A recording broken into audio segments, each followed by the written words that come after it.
여러분 주일날 하나님께 예배드리러 오는 게 참 좋죠. 기쁘죠. 예, 그러면 우리 옆에 분들하고 한번 인사를 할까요? 정말 잘 오셨습니다. 예, 한 번 더 할까요? 웃으며 삽시다.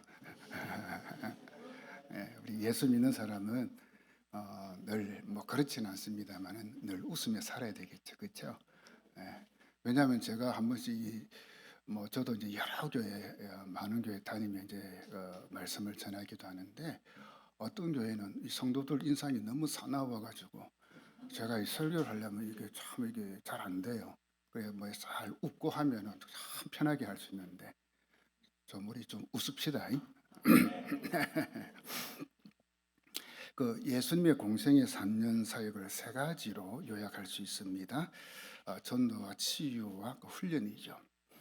예수님은 가시는 곳마다 또 만나는 사람들마다 하나님 나라에 대하여 이제 전했습니다. 많은 병자들을 치유하셨고 귀신 들린 자들에게 이제 자유를 주셨죠. 그리고 12명을 선택하여 제자로 삼으셨고 그들과 3년 동안 함께 지내며 이제 가르쳤죠. 그게 제자 훈련이죠, 말 그대로. 마태복음 4장에 보면 예수님이 베드로와 안드레 또 야고보와 요한을 제자로 부르시는 사건이 나옵니다. 예수님의 그 말씀에 그들은 이제 배와 또 아버지와 그물을 버려두고 예수님을 따랐습니다. 다르게 말하면 현재 자기들의 그 직업, 하는 일, 또 삶을 포기하고 예수님을 따랐다는 거죠. 자신의 직업을 포기한다는 게 쉬운 일이 아니잖아요, 그죠? 갑자기 하던 일 포기하는 거. 그런데도 포기했어요. 뭐죠? 참으로 헌신된 사람들이었죠.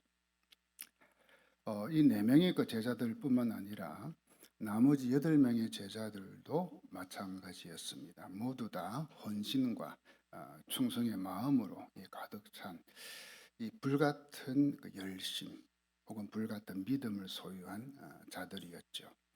그리고 예수님은 그들에게 권능을 주셔서 이제 사역하도록 했어요, 그렇죠? 그래서 전도하러 갈 적에 병자가 낫고 귀신이 그저 떠나고 그 능력이 나타났어요. 자, 여기까지 정리해 보면 제자들은 헌신과 충성으로 무장되어 있었고 능력을 행하는 은사죠, 은사도 있었습니다. 이 정도라면 부족할 것이 없는 주님의 제자라고 할 수 있겠죠. 정말 이제 주님의 제자로 주의 나라와 복음을 위해 일할 수 있다 이겁니다. 그러나 이 복음서에 나오는 제자들의 모습에는 우리를 실망시키고 좀은 이해되지 않는 모습이 있었어요. 제가 2가지로 요약을 해보겠습니다. 첫째, 여러분 거기 이제 설교 노트 보면 그들은 세상적인 성공에 대한 욕심이 있었다는 거. 그 마가복음 10장에 보면 그 야고보와 요한 형제죠. 이 두 형제가 예수님께 뭐 부탁하는 게 나와요. 그들은 장차 예수님이 다윗처럼 이스라엘 왕이 될 것을 이제 생각하고 그때가 되면 자기 형제를 이제 예수님이 이제 이스라엘 왕이 되니까 왕의 오른팔 왼팔로 임명해 달라 청탁합니다. 이 광경을 옆에서 본 나머지 10명의 제자들의 반응은 분노, 화를 내었어요. 야고보와 요한 형제에게. 자, 이것은 그들도 내심 앞으로 주님이 이스라엘의 왕이 되는 날이 오면 한자리 할 것을 마음에 두고 있었다는 거죠. 즉 미리부터 자리 다툼을 벌인 12제자입니다. 자, 여기서 12명의 제자들이 그 예수님을 따른 목적 중에 하나가 드러나고 말았죠. 뭐죠? 예수님 백으로 출세하고 명예를 얻고 세상적으로 성공하려는 이 욕심. 그게 그들에게 있었다는 거죠. 그러니까 우리가 주님을 따르는 제자의 원래 목적은 뭐예요? 그냥 주님처럼 십자가 지고 복음 위에 사는 것. 이 제자들은 자기의 인간적인 세상적인 출세 소망. 둘째, 그들은 결국 영적 실패자가 됩니다. 그들은 인간적인 야망뿐 아니라 영적으로도 실패자들이 되고 말죠. 예수님이 이제 그 당시 그 종교 지도자들에 의해 체포되고 신문 당하실 때 배반하고 도망가고 또 부인하는 영적 패배자가 되었던 것입니다. 가룟 유다는 이제 돈을 받고 예수님 팔았잖아요. 베드로는 예수님의 체포되시기 직전에 이렇게 말했어요. 모두가 주님을 버릴지라도 나는 결코 주님을 버리지 않겠습니다. 내가 주님과 함께 죽을지언정 절대로 주님을 부인하지 않겠습니다. 호언장담했죠. 그러자 나머지 제자들도 큰 소리 쳤죠. 우리들도 정말 그렇게 하겠습니다. 베드로는 예수님을 체포하러 온 그 말고의 그 길을 칼로 베어버리는 그런 행동을 하죠. 그녀는 주님을 위해서 했죠, 그죠? 그런데 중요한 것은 뭐냐? 그 주님을 위한 열심과 용기 보여주었지만 이게 뭐냐? 인간적인 열심이었고 인간적인 용기였다는 거죠. 우리가 이거 잘 구분해야 돼. 인간적인 열심. 예수님이 잡혀가실 때 제자들은 다 도망가고 말아요. 하지만 베드로는 예수님을 따라갔어요. 근데 어떻게 됐어요? 예수님을 모른다고 3번이나 부인했죠. 그렇게 큰 소리치며 당당하게 말했던 베드로가 어린 소녀 앞에서 여지없이 무너지고 말았어요. 조금 전만 하더라도 죽어도 주님을 따라가겠습니다 말했는데 그 입에서 그 말 안 굳고 침이 마르기도 전에 주님을 모른다고 했습니다. 이것이 복음서에 나오는 제자들의 모습이에요. 그래서 자기들은 주님의 제자로 자격이 없다 해서 어디로 가요? 갈릴리로 돌아가서 다시 고기잡이 업으로 돌아가잖아요. 자, 이제 사도행전에 나오는 그 제자들을 보겠습니다. 예수님은 성천하시기 직전 제자들에게 이 복음 전파에 대한 위대한 사명을 맡기시면서 말씀하신 게 있어요. 누가복음 24장 49절이죠. 거기 우리 설교 노트 있나요? 성경 구절 같이 읽습니다. 시작. 볼지어다.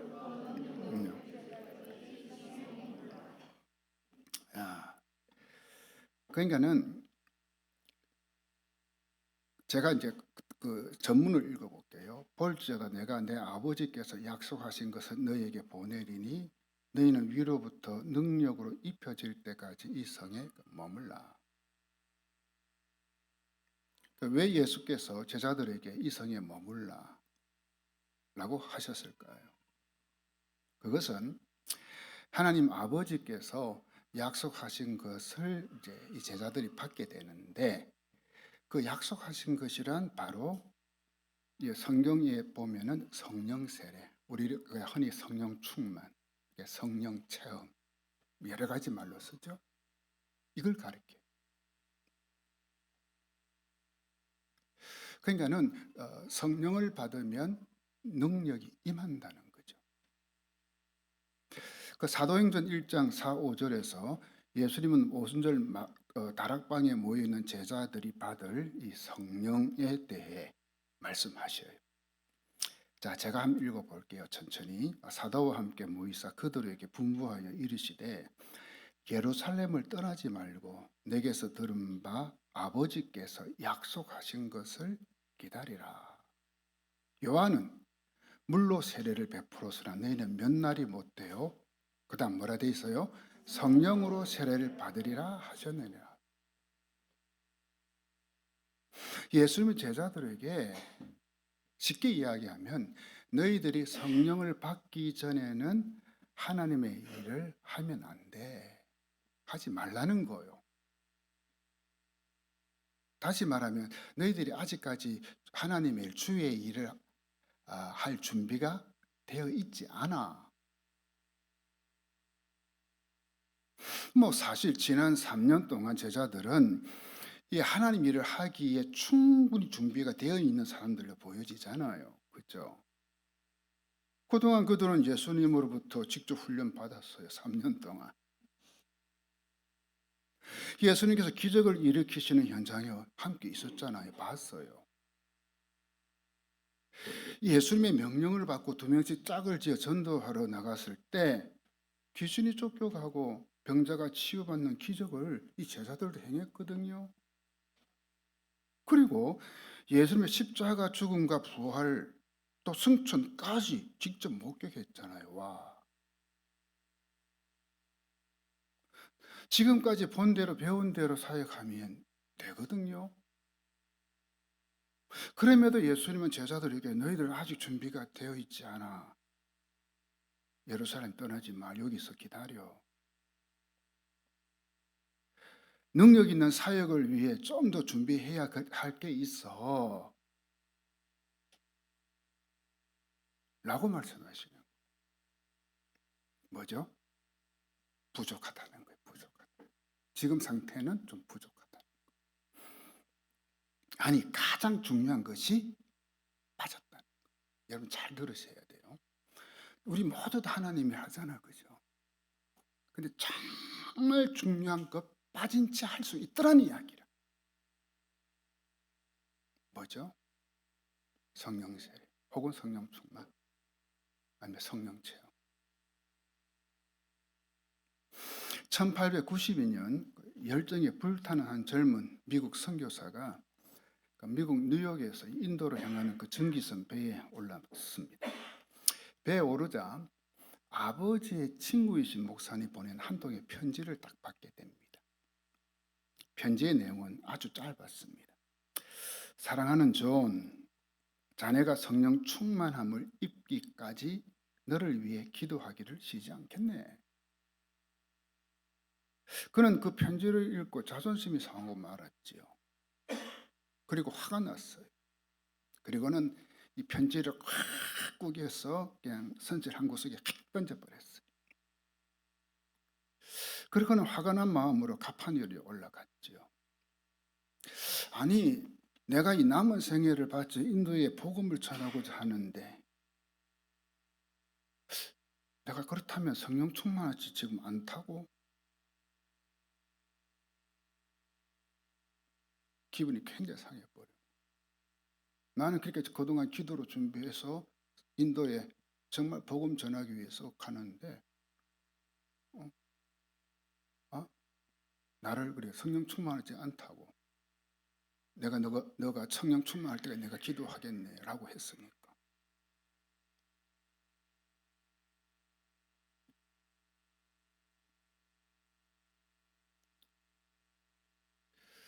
그러나 시간이 지나면서 그는 마음이 더 불편해지는 거예요.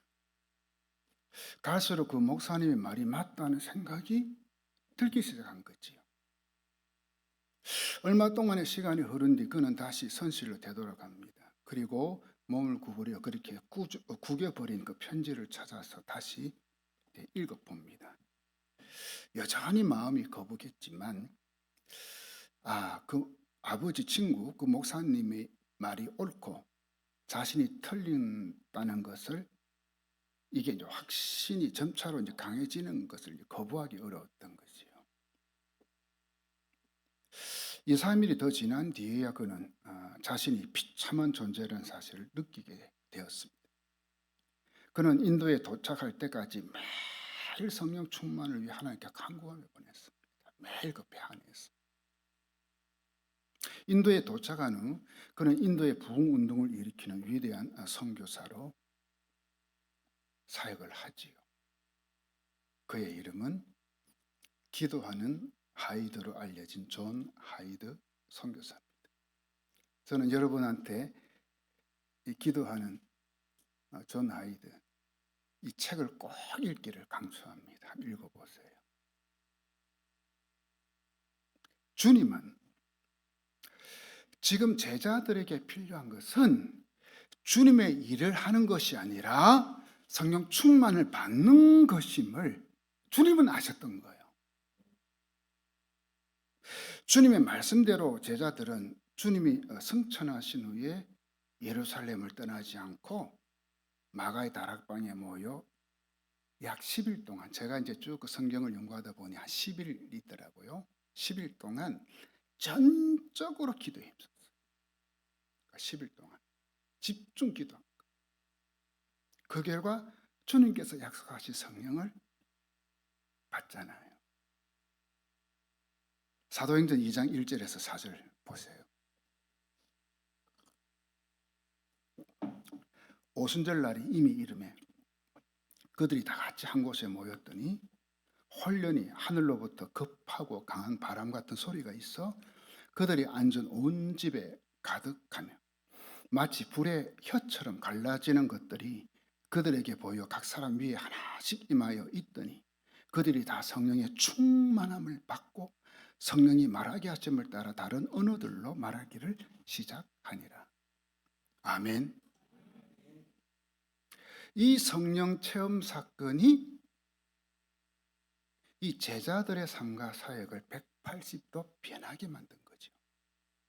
즉 복음서의 제자와 사도행전의 제자의 삶과 사역이 이 하늘과 땅처럼 달라진 전환점이 됐다는 거예요. 같은 사람인데 말이죠. 같은 사람인데. 이 성령 사건이 있은 후 드디어 제자들의 삶과 사역에 놀라운 일들이 일어나자. 우리 행전 1구 보면 알잖아. 그죠? 베드로 보세요. 설교하니까는 뭐 3,000명씩 회개하죠. 죽은 자 살려내죠. 바울도 보세요. 어마어마하잖아요. 이 제자들뿐만 아니라 예루살렘 초대교회에도 놀라운 변화, 부흥이 일어나요. 그 사도행전 2장 42절에서 47절에 보면 예루살렘 교회 성도들의 신앙과 삶이 어땠는지 잘 보여주고 있어요. 제가 정말 좋아하는 말씀이거든요. 어쩌면 제 목회의 모토예요, 이 말씀이. 근데 이 교회는 예배와 찬양과 말씀과 기도와 성도 간의 참된 교제가 있어요. 와, 기적과 표적이 일어나고요. 서로 물건 통용해요. 이야, 유무상통. 재산을 팔아 어려운 자들에게 나누어 줘요. 구제. 날마다 성전에 모이고 성도의 집에 모여 하나님을 찬양하고요. 그리고 온 백성들에게 칭송을 받아요. 이게 중요하죠. 뭐죠? 세상 사람들, 불신자들한테 칭찬받는 거예요. 이게 진짜 그리스도인 아닌가요? 아멘.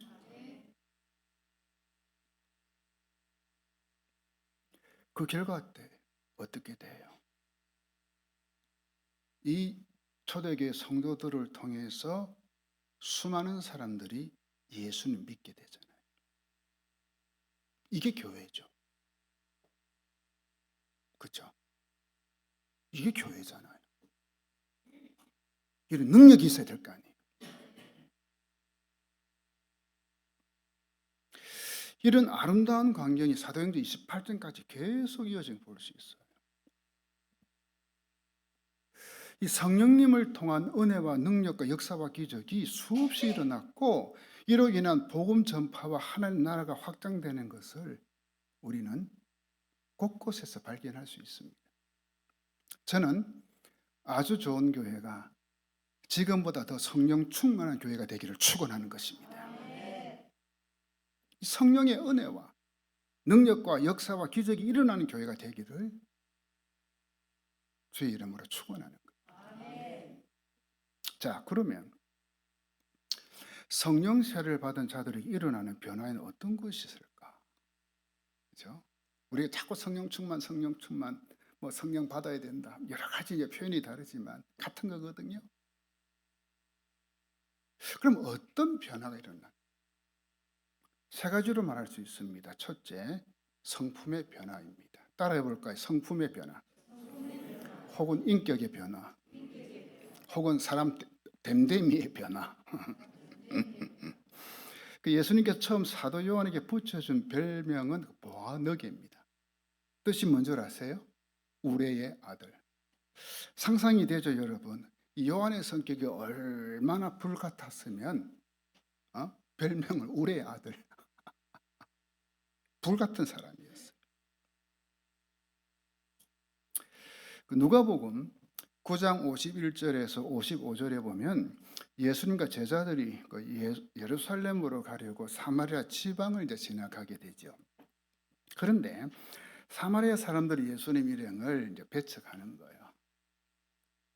이때 야고보와 요한 이 형제가 격분해서 예수님께 이제 건의한 게 있지요. 뭔가요? 불이 하늘에서 내려와 이 사람들을 모두 태워버리라고 하면 어떻겠습니까, 주님? 쉽게 말하면 불바다를 만들어 버리겠다는 얘기 있지요. 자기들 배척한다고 확 불이 내려서 확 불바다. 그런데 여러분, 불바다로 만들어 버리겠다. 좀 어디 들어본 소리 아닌가요? 누가 이 말 좀 자주 했나요? 어디? 저 북쪽에 있는 그죠요? 그 친구들. 어떻게 하면 불바다 만들겠다고. 그러니까 이 야고보하고 요한이 저 북쪽에 있는 그 나쁜 친구들하고 같은 과라.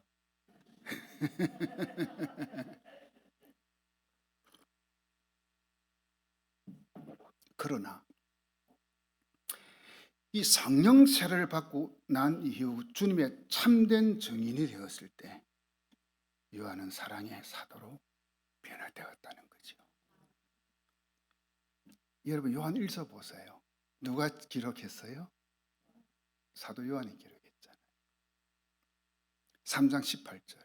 자녀들아, 우리가 말과 혀로만 사랑하지 말고 오직 향함과 진실함으로 하자. 그 요한 1서를 보면 그저 처음 끝까지 뭐가 나와요? 하나님은 사랑이시다. 사랑. 내 사랑, 네 사랑. 뭐죠? 그 우레의 아들, 불바다 만들자고 하던 사람이 사랑의 사도로 변한 거 있지. 그리고 베드로는 주님을 따라다닐 때 성격 급하고 다혈질적인 사람으로 정평이 나 있잖아요. 그렇죠?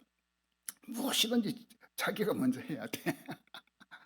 앞장서야 되고 그래야 직성이 풀려. 베드로. 그야 무리를 걸으시는 주님을 보고 가장 먼저 무리를 뛰었던 사람이 누구요? 이 베드로라. 자기도 한번 해보고 싶어. 그러다가 뭡니까? 빠져 죽을 뻔했지. 이 예수님을 체포하러 온 일행 중에 한 사람이 말고 길을 자른 사람도 베드로예요. 그만큼 뭡니까? 혈기도 있어요. 위에도 수두룩하죠. 그러나 성령으로 변화된 후의 모습이 그가 기록한 베드로 전후서를 보면 나와요. 근데 이 주제가 뭔 줄 아세요? 베드로 전후서의 주제? 소망 가운데 인내하라, 참아라. 이야. 베드로는 성격이 급한 자, 못 참는 자에서 인내하는 자, 참는 자로 바뀌었다는 이야기. 이처럼 누구든지 그리스도 안에 있으면 이전 모습은 지나가고 새로운 모습으로 변화가 일어나게 돼 있다는 이야기예요. 그 변화 중에서도 이 성품의 변화, 인격의 변화, 이게 일어나는 거예요. 우리가 보통 성령 충만, 성령의 능력하면 은사 나타나는 것만 주로 생각하는데 천만에 가장 중요한 것이 뭐냐? 사람이 변화해요. 여러분 물어볼게요. 사람 잘 변합니까? 변합니까? 아이고, 저도 목회 오래 했지만 진짜 교인들 안 변화돼요. 성령 받기 전에. 성령 받으니까 변해. 뭐죠? 이게 성령의 열매예요. 그게 우리가 성령의 충만 이야기할 적에 두 가지요. 성령의 열매와 한 가지 뭐지? 성령의 은사. 이 두 개가 균형이 잡혀야 돼. 물론 때로는 살다 보니까 때로는 이전에 성질이 나오기도 하지요. 저도 그렇더라고요. 한 번씩 확 나오기도 하더라고요. 치밀어 오르고. 그러다가 다시 뭡니까? 성숙된 그리스도인의 모습으로 다시금 또 회복되는 거 있죠. 그런데 성도 중에는 이 은혜를 체험하였다고 하지만 이 성품이 변하지 않은 채 열심만 있는 사람이 있더라고요. 거제도 말고 저 부산에서. 이 과거에 같은 성질을 버리지 못한 채 성질 그대로 믿음 생활하는 성도를 간혹 볼 수 있어요. 대체적으로 이런 성도는 열심히 있어서 교회 봉사하는 일에도 안 빠져. 또 앞장서. 또 성격이 적극적이기 때문에 매사에 나서기 좋아하고요. 그렇더라고요. 그러다 보니 함께하는 성도들과 잘 부딪히더라고요. 그러다 보니 상처 주고 교회 문제 일으키고 시험거리 제공하고 결국 교회를 힘들게 만드는 거 있죠. 열심은 있는데 사람이 덜 돼 있으니까 안 변하니까 성격이 안 변하니까 성질이 안 죽으니까. 여러분, 참으로 변화된 그리스도인은 이 인격이 변화되고 그 변화된 인격으로 성숙한 그리스도의 모습을 보여주는 자임을 믿으시기 바랍니다. 그러니까 결국 신앙과 인격은 같은 거예요. 보통 우리가 신앙 좋다 하잖아요. 보통 우리가 신앙 좋다는 것은 열심히 있으면 신앙 좋다 하거든. 아니요. 그것도 있지만 정말 중요한 것은 뭐예요? 인격이에요. 아주 좋은 교회 성도님들은 이전보다 더 아름다운 성품과 성숙된 신앙 소유하기를 주의 이름으로 축원합니다. 오늘은 조금 제가 이 말씀이 조금 길어질 수 있어요. 제가 이제 목회한 교회 한 청년을 소개하겠는데 2007년에 일어난 일입니다. 부모가 포기할 정도로 완전 페루나예요. 술 먹고 집에 들어가면 막 그냥 눈에 보이는 대로 다 때려 부숴. 그냥 집어 던져버리고. 오죽했으면 그 집사인 엄마가 저는 어디 나가서 뒤져 죽으면 좋겠다. 집사인 엄마 입에서 하도 개망나는 짓을 하니까. 그런 거가 이제 그의 올해 우리 교회는 그 인카운트 수행회가 있는데 그게 엄마 이 집사가 아주 많이 강요를 해가지고 못 이겨서 이제 참석을 그냥 했어요. 그때까지 교회도 안 나왔거든. 근데 이제 거기는 참석했어. 근데 성령이 진짜 강력하게 만져주시는 체험을 해요. 기도하는 중에 저를 찾아와서는 사시나무들 뜨는 것을 팍팍팍팍 뜨면서 목사님 눈앞에 뭔가 시커먼 형체의 사람이 나타나서 자기 목을 조른대.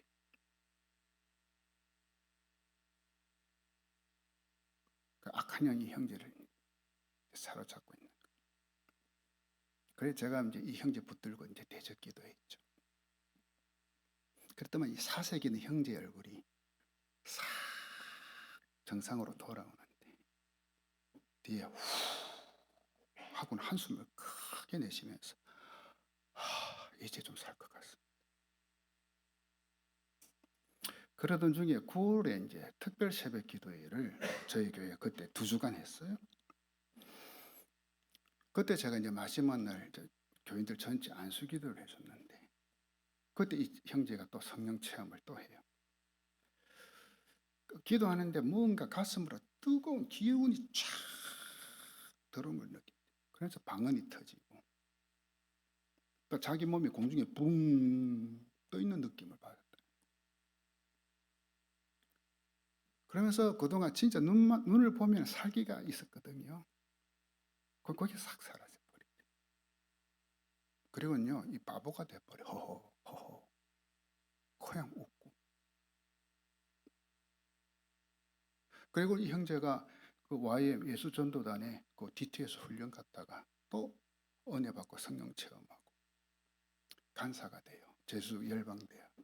그러다가 지금 러시아 블라디보스톡에 선교사로 가 있어요. 이 정도 하면 할렐루야가 나와야 되는데 뭐죠? 성령님이 임하시니 성품과 삶이 바뀌는 거죠. 사실 이런 경우는 흔치는 않더라고요. 저도 목회하면서 이런 사역을 오랫동안 계속했지만 일반적으로는 시간이 흐르면서 조금씩 사람이 변하죠. 그 성화하죠, 그죠? 성화. 그러나 성령이 한번 역사하시면 한 순간에 변화되는 일도 얼마든지 일어난다는 사실 믿으시기 바랍니다. 자, 둘째, 능력, 은사의 변화입니다. 우리가 성령세를 받은 후에 하는 단 하루의 일과 사역이 성령의 능력 없이 몇 년 동안 했던 일과 사역보다 훨씬 더 효과적이라는 사실 우리 명심해야 됩니다.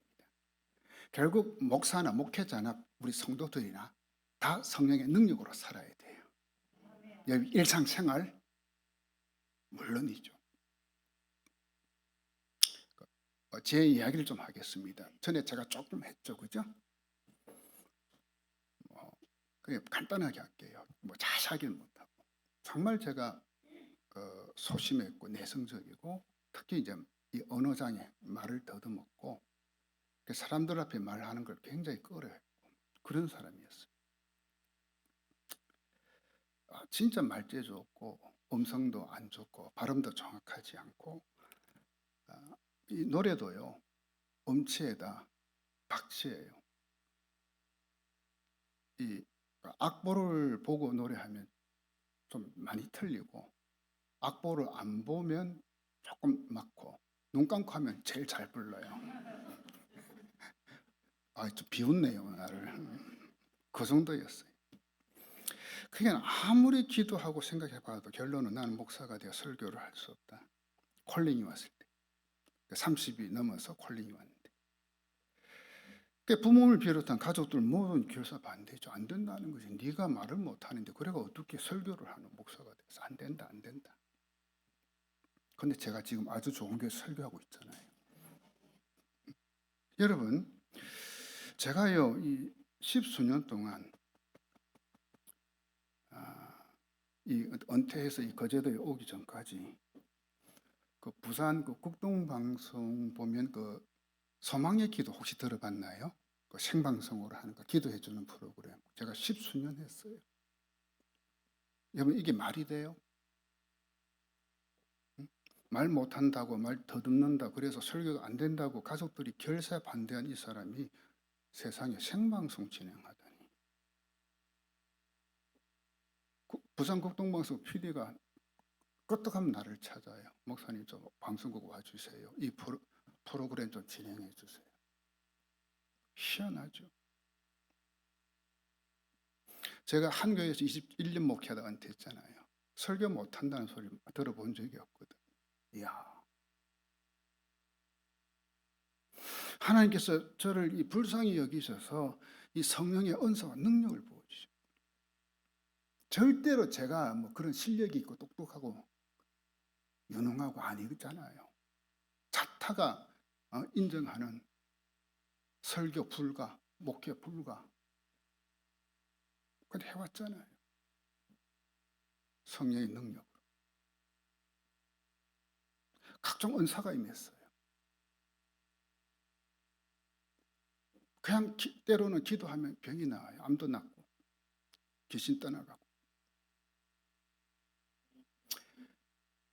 국동방송에서 소망의 기도 그 문자 딱 읽고 기도하잖아요. 근데 그렇게 기도하는데 그 사람이 나중에 그 피드백이 오더라고. 한 번은 중국에 집회를 갔는데 한 자매가 중학생 때 아주 심한 질병을 알아가지고 머리가 안 나. 가발을 쓰고 다녔지. 10년 이상. 그래 집회 마지막 날 기도 제목을 또 보니까는 머리카락 나게 해주세요 하대요. 세상에 이런 기도 제목이 다 있나. 애란 모르겠다. 기도하고 나는 이제 비행기 타고 한국 오면 되니까. 기도했죠. 머리카락아 날지어다. 내가 별거 다 해봤어 그동안. 진짜 내가 이야기를 다 못해서 그렇지. 한국 왔어요. 몇 주 후에 그 선교사님한테 전화가 왔어. 목사님 머리가 나요. 내가 무슨 머리가 나? 저는 깜빡 잊고, 아니 머리가 난다니까. 그러니까 무슨 머리? 목사님이 기도했잖아 하는 거래. 뭔데? 그러니까 그 자매의 머리가 난대. 세상 이런 일도 있었네.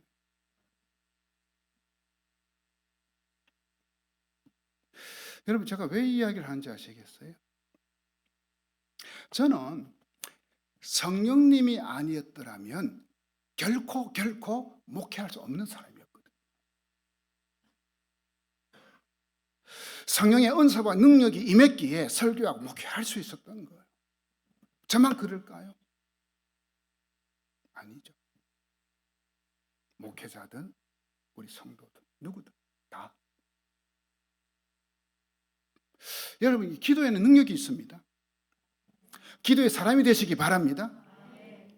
기도하면 성령 충만 받습니다.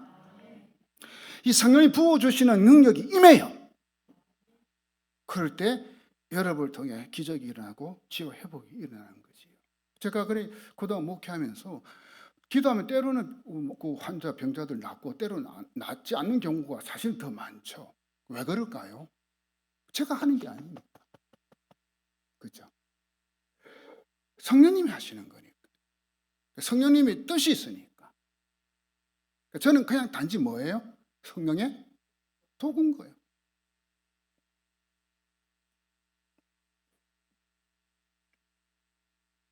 그 마가복음 그 9장에 보면 그 제자들이 그 귀신 들린 아들을 못 고치잖아요. 예수님이 이제 변화사서 내려와서 고쳐요, 그죠? 한 방에.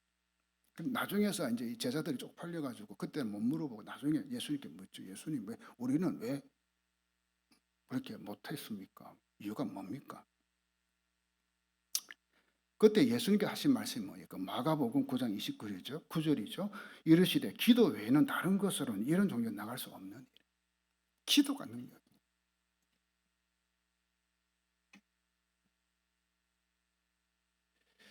기도의 능력은 결국 성령님으로부터 오거든요. 그러니 우리가 성령으로 충만하면 기도의 능력이 나타나는 것을 믿으시기 바랍니다. 그런데 기도를 안 하거든. 그래 능력이 나타나지 않지. 개인이든 교회든. 그리고 정말 중요한 것은 그리스도인으로 사는 능력이에요.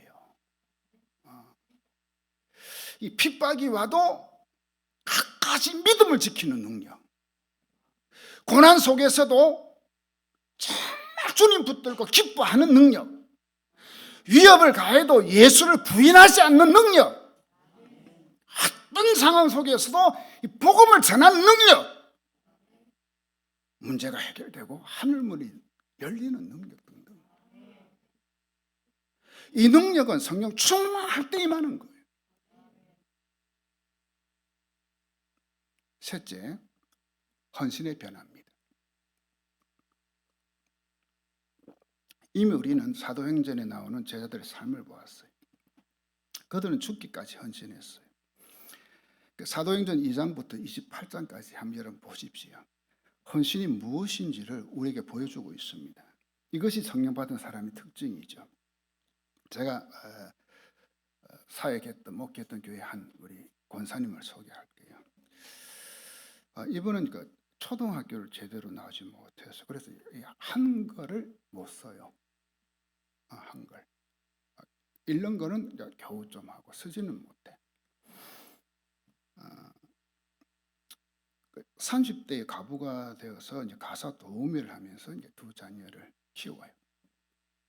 그러다가 이제 2005년에 심장 개복 수술을 받아요. 병원에 신방 가니까 목사가 신방 왔다고 감격해가 울어요.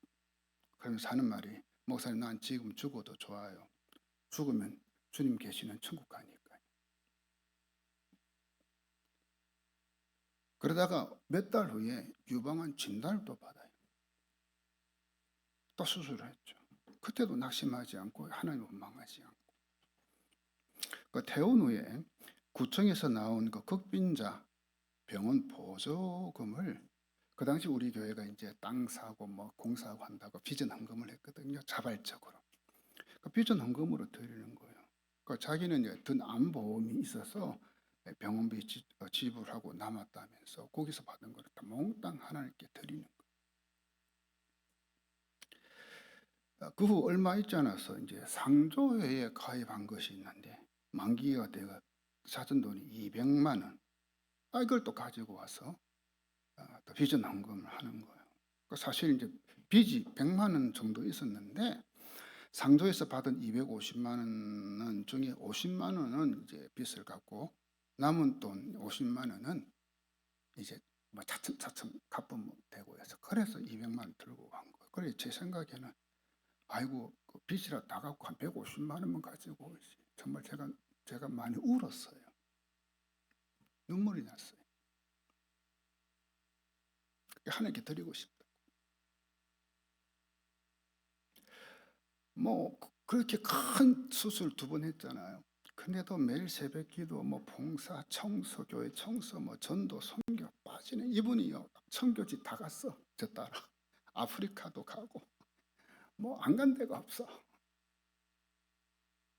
그리고 우리 교회는 선교지에 교회당을 짓는 프로젝트를 했거든요. 2014년부터요 한 14개 교회를 지었나? 근데 이건 교회 재정 가지고 안 하고 제가 그렇게 했어요. 여러분들 천국 가기 전에 한 가정에서 선교지 교회당 하나 짓고 갔어요. 다 개인적으로 헌금한 거. 그렇게 하다 보니까 이 권사님도 하고 싶네. 근데 돈이 없잖아. 어떻게 할까 기도하다가 내가 적금을 들어가지고 보통 교회 하나 짓는데 2천만 원 드니까 그러면 그 교회에 또 교인들이 헌금하고 또 노력 봉사하고 하면 되니까 보통 2천만 원 잡고 그 2천만 원짜리 적금을 드는데 7년짜리 들었어. 너무 하고 싶었어. 7년이 되었어. 저한테 가져왔는데 좋아가지고. 그래서 인도네시아에 교회를 지었어요. 그랬더니만 그거를 안 끝나. 딱 헌당식 하고 돌아와서는 그 목회자 두 분한테 매달 5만 원씩 후원을 또 하겠다니.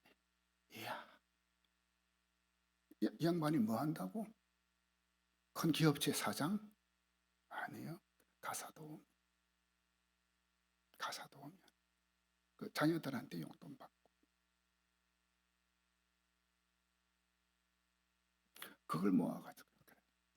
또 우리 교회 부목사 있다가 아프리카에 선교사 나가는데 거기 또 후원 매달 10만 원씩. 이야.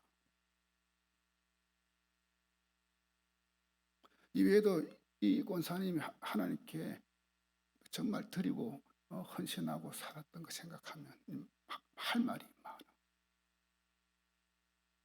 그러니까 제가 이분을 보면서 깨달아서 진짜 성령을 제대로 체험하면 정말 기쁜 마음으로 하나님께 헌신하는구나.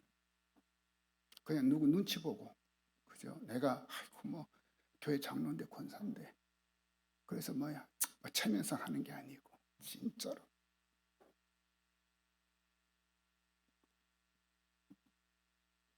그리고요 진짜 성령의 사람이 되면 이 전도하게 되더라고요.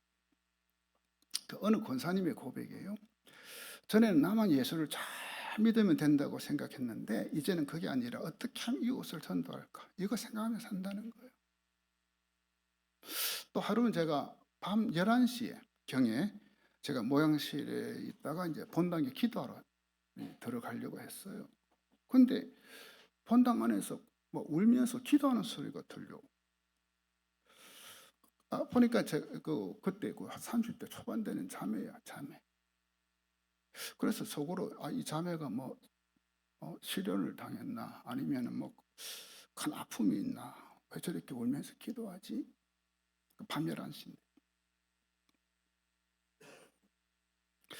그런데 기도 소리를 가만히 제가 본당에 들어가다 말라 딱 들어보니까 하나님 예수 믿지 않고 죽어가는 영혼을 구원해 주십시오.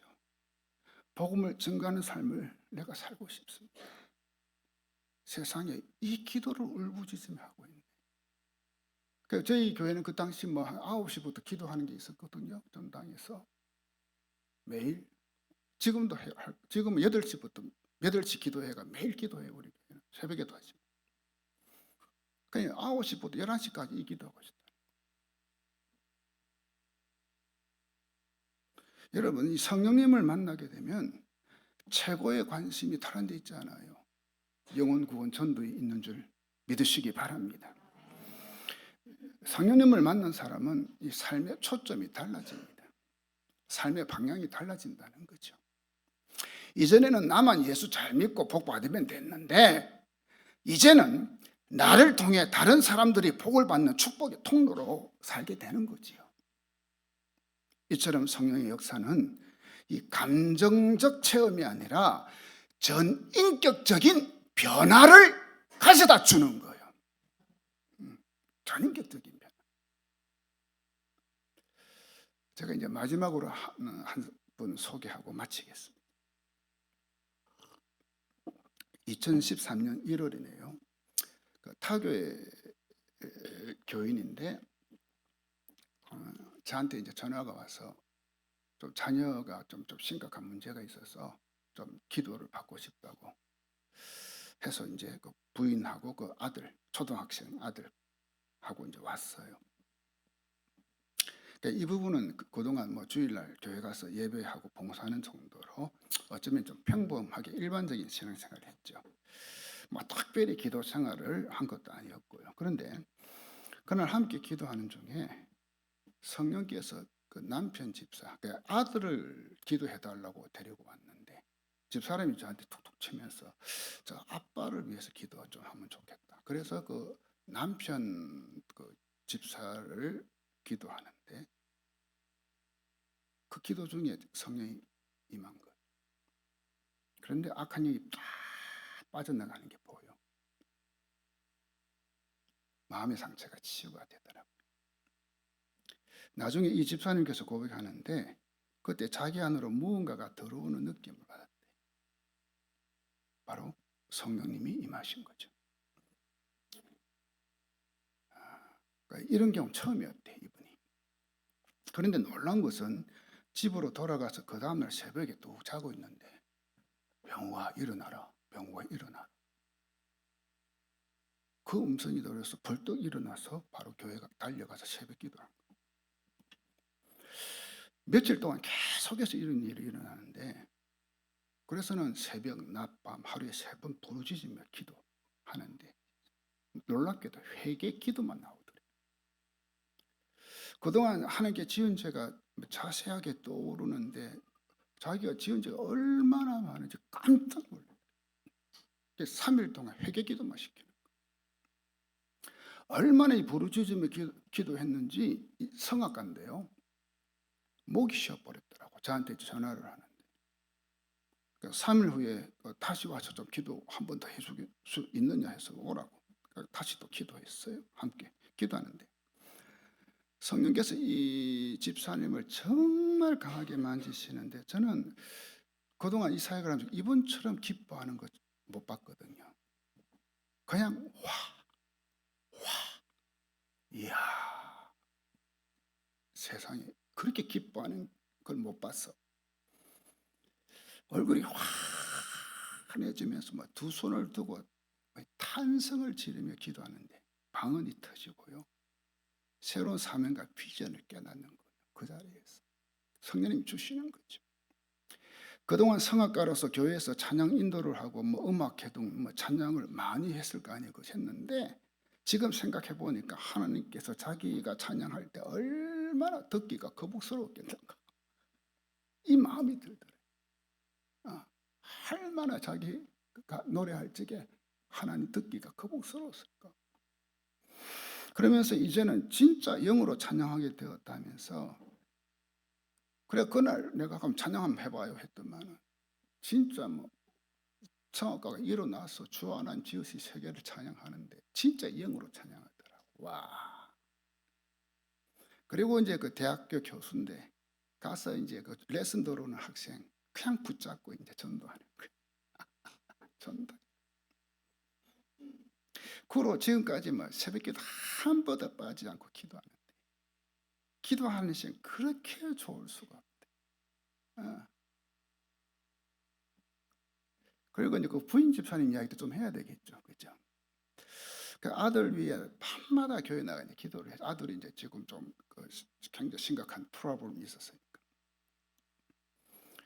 근데 이제 그 심정이 자기 딸 고쳐달라고 그 예수님 앞에 엎드린 수로 보내기 여인 있잖아요. 그 이제 여인이 생각나면서 그 이제 교회 그 기도에 가서 이제 매일 밤에 그 목사님 바지가랑이라도 난 붙들어야 되겠다 싶은데 차마 그러지는 못하고 강단을 붙들고 그냥 기도한 거예요. 간절하게. 지금 아들이 심각하니까 고쳐달라고.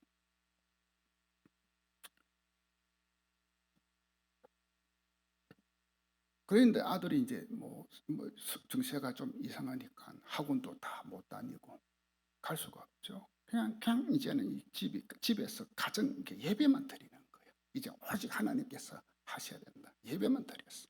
그리고 공부했어. 그러니까 뭐 그전에는 학교 마치면 이 학원 저 학원 다니고 집에 오면 밤이 되는데 이제는 학교 딱 마치면 집에 와서 예배 드리고 아들 붙들고 이제 이 부부가 기도해 주는 거예요. 부모가. 이러면서 약 11개월이 지났는데 이 집사님 저한테 전화가 왔어요. 내용이 이제 아들이 학교 시험에서 모두 만점 받고 한 과목 한 개 틀렸다는 거야. 뭐 평소 그 전에 이 정도 공부 잘하는 아들 아니었는데, 그리고 학원도 다 끊었잖아요. 근데 오히려 기적이 일어나. 그러면서 부인 집사님이 한 번은 식사하면서 저하고 간증을 해, 자기 간증. 그동안 지나고 나서 보니까는 이 아들을 신앙이 아니라 세상적인 방법으로 공부시켰음을 참 자기가 깨닫고 회개했다고. 그리고 이제는 정말 말씀과 기도로 양육할 것을 다짐하고 지금 아들이 잘 컸어요. 서울에 있는 대학도 갔다가 군에 갔다 오고 지금까지 하고 연락하거든요. 그러니까 이 부인 집사님도 관심이 달라지고 삶의 패턴이 완전히 바뀌어. 그동안 아들의 학교에 매달리면 학부모 학년 대표를 맡는다 학교 뭐 출입을 자주 하다 보니까 학생들이 이 부인 집사님 보면 학교 선생님들하고 인사를 꾸벅꾸벅 한대. 학교 가면 그 정도로.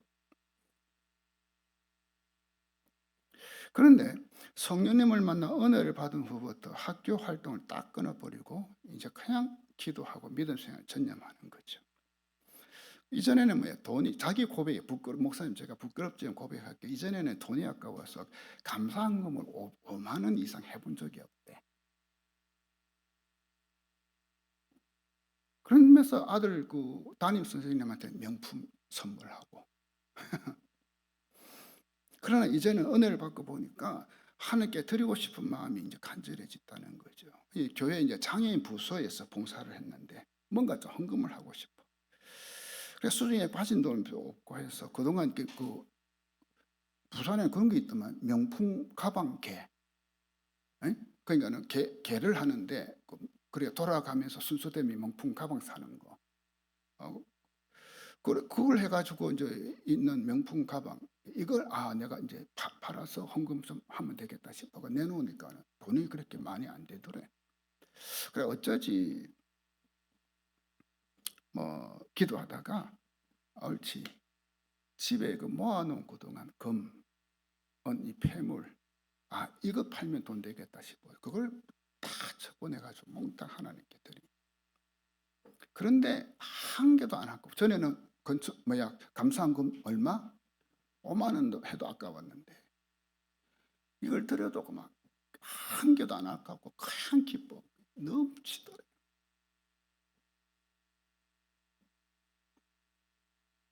그리고 이제 이 남편 집사님은 2015년에 세월이 많이 흘렸죠.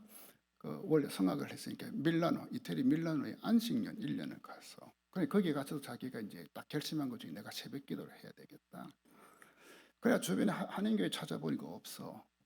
그래 또 쭉 보니까 자기가 지금 방을 얻은 데서부터 제일 먼데 반대편에 한인교회가 있어. 그래 어떻게 하냐니까 자전거 하나는 사서 자전거 타고 딱 그 기차역 가서 전철 타고 그리고 이제 종점에서 종점 내려가 다시 자전거 타고 교회 가서 새벽 기도하고 딱 돌아오는 거예요. 1년 동안 했는 거예요. 안신일 마치고 와서 저한테 그 이야기를 기뻐서요. 목사님 제가 이렇게 기도했어요. 그리고 부인 집사님은요, 그 목장이 있죠. 목자가 됐는데 세상에 자기 집에서 주중에 모여 점심때 낮에 모일 때마다 자기 집에서 음식 준비해가지고 대접하는 구역 식구, 목장 식구들. 그 쉽나요, 여러분? 아줌마들 이야기해봐요. 어?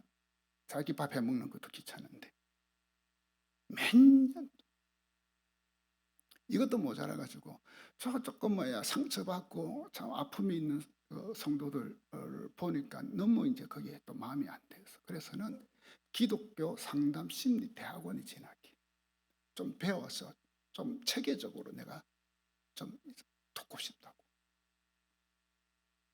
지금도 이 장로 부부로 얼마나 하나님과 교회를 잘 섬기는지. 저는 이 부부를 보면서 느낀 점이 있습니다. 성령 체험 후 이 부부가 달라지고 아들이 달라지고 가정이 달라지고 관심 분야가 달라지고 삶의 목적이 달라지는 거. 진짜 이 부부가 너무 행복해 보이는 거 있지. 여러분, 이것이 성령을 받은 사람, 성령을 받은 부부, 성령으로 충만한 가정의 모습이 아닐까요? 제가 지금까지 목회하면서 이 가정처럼 성령 체험한 후에 총체적으로 변화된 가정은 제가 거의 많이 못 봤거든요. 성품의 변화, 능력의 변화, 헌신의 변화, 그리고 전인격적인 변화, 삶의 변화. 사랑하는 아주 좋은 교회 성도 여러분, 여러분은 지금 어떤 삶을 살고 있습니까? 복음서의 제자의 삶을 살고 있습니까? 아니면 사도행전의 제자의 삶을 살고 있습니까? 저는 여러분이 복음서의 제자가 아니라 사도행전의 제자로 살아가기를 기도하고 축원하는 것입니다. 성령님을 성령님으로 인정하고 사랑하고 사모하고 환영하고 초청하는 자에게 임하십니다.